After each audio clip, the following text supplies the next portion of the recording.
Bonjour les amis, Eric Perrou. Nous sommes dimanche 4 novembre. Le 17 se rapproche. Il se rapproche tellement que je viens aujourd'hui pour vous parler. Je vais essayer de faire ce qu'on appelle du débunkage. Qu'est-ce que c'est le débunkage? C'est que dans ce monde où on nous parle de fake news régulièrement, donc de fausses informations en français dans le texte, eh bien, il y a des gens qui sont en train de surfer sur cette histoire du 17 pour faire tout et n'importe quoi et pour nous mentir et pour nous entraîner sur des chemins un petit peu sombres et ténébreux. Je vais vous citer deux exemples. Vous avez certainement entendu parler, comme moi, parce que, forcément, j'ai voulu en savoir plus sur cette femme de 51 ans qui a lancé un message, bon d'ailleurs, hein, le message est plutôt pas mal. Cette femme de 51 ans qui s'appelait Jacqueline. Jacqueline. Alors qui ne s'écrit pas comme d'habitude, hein. C'est J-E-C-L-I-N-E. Bon, je ne l'avais jamais vu écrit comme ça, mais pourquoi pas? Pourquoi pas? C'est une artiste, donc pourquoi pas?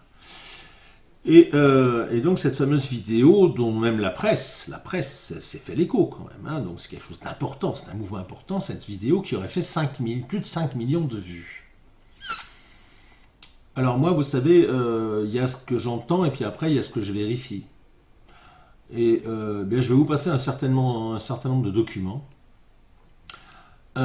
qui vont vous montrer, je pense, comme moi, qu'on se fout de notre gueule. Alors, pourquoi on se fout de notre gueule? Parce que quand on a guère plus de 200 abonnés sur YouTube, je vois pas comment on peut faire 5 millions de vues.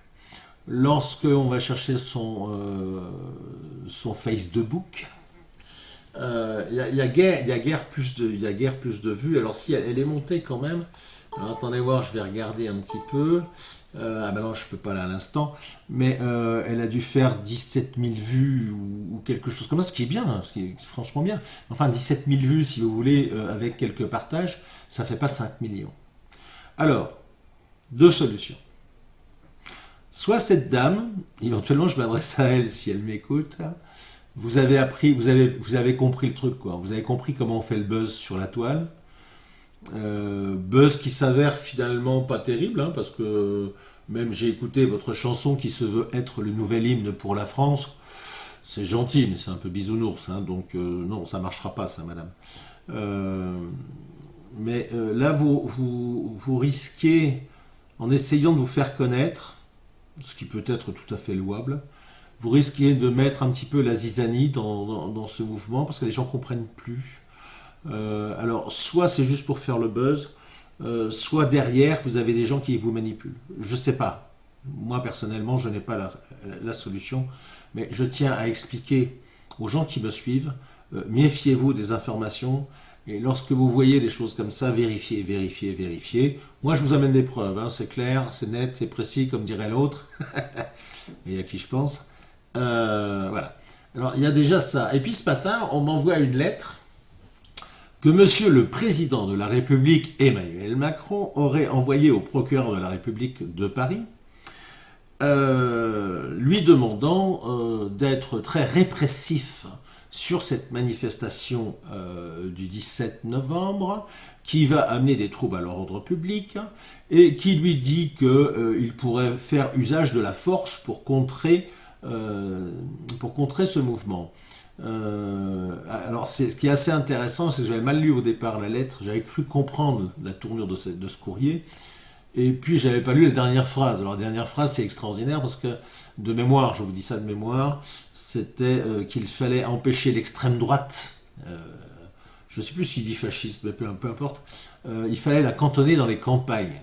Vous imaginez le président de la République, alors je sais que des fois il dit des conneries, ça c'est clair, mais là c'était un peu gros. Et puis avec un ami avec lequel je travaille régulièrement, et ça c'était très intéressant, nous avons cherché. Bah oui, parce qu'il faut chercher.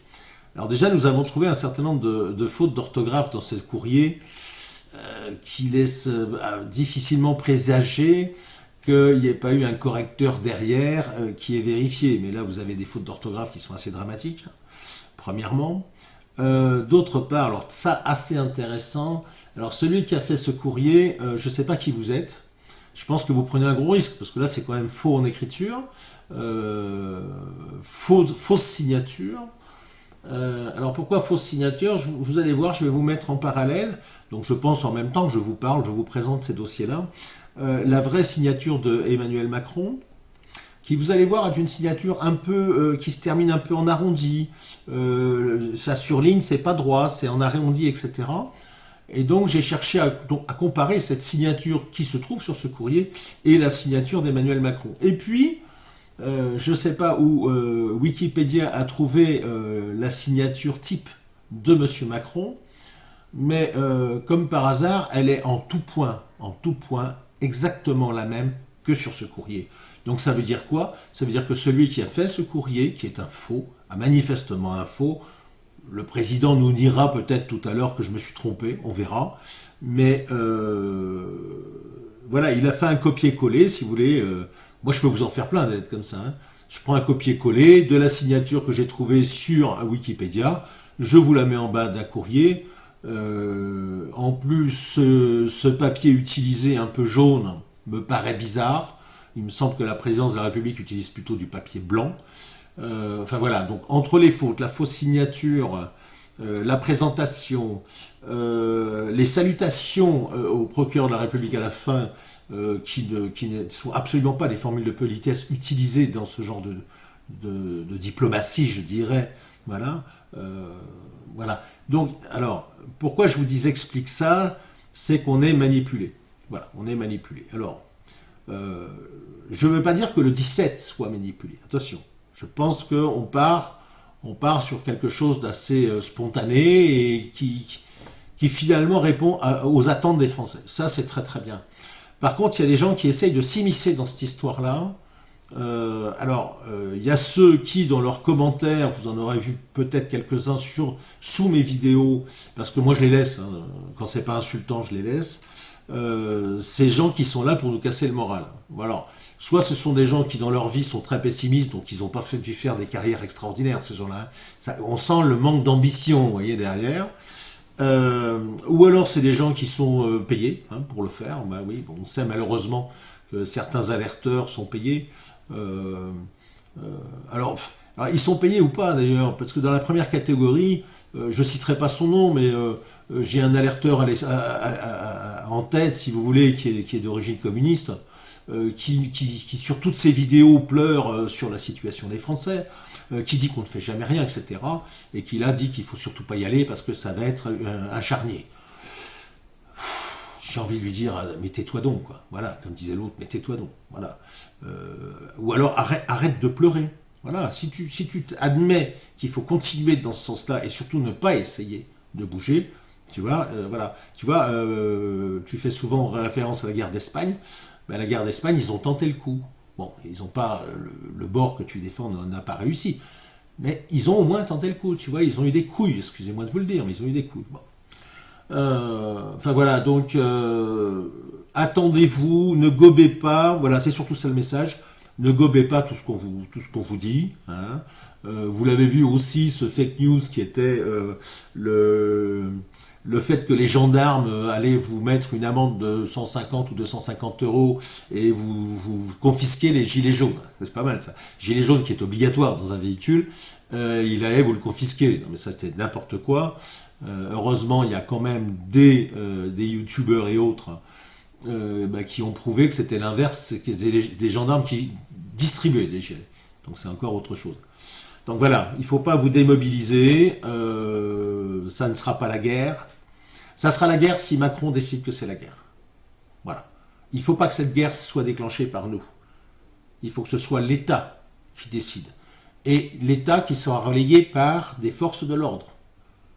Donc, faut-il que ces forces de l'ordre, qui, comme nous, payent leur gasoil, qui, comme nous, payent des impôts, qui, comme nous, roulent à 80 quand ils ne sont pas en service, qui sont des pères et mères de famille, qui voient que tout se passe mal en France, il faudra que ces gens-là acceptent l'ordre venant de l'Élysée de, éventuellement, nous tirer dessus. Bon, j'ai du mal à y croire. Je l'ai déjà dit, je pense qu'il y aura toujours des connards pour être à peu près coincé du képi, si vous voyez ce que je veux dire, et exécuter les ordres, bon, bah, ces gens-là, il faut qu'ils s'attendent à ce qu'on ne soit pas forcément gentil avec eux. Mais il faut que le respect soit mutuel. Voilà. Donc faites votre travail, mais dans les conditions humainement respectables, je dirais. Bon, voilà, je vais faire mon petit montage, parce que là, je suis obligé de faire un petit montage. Euh,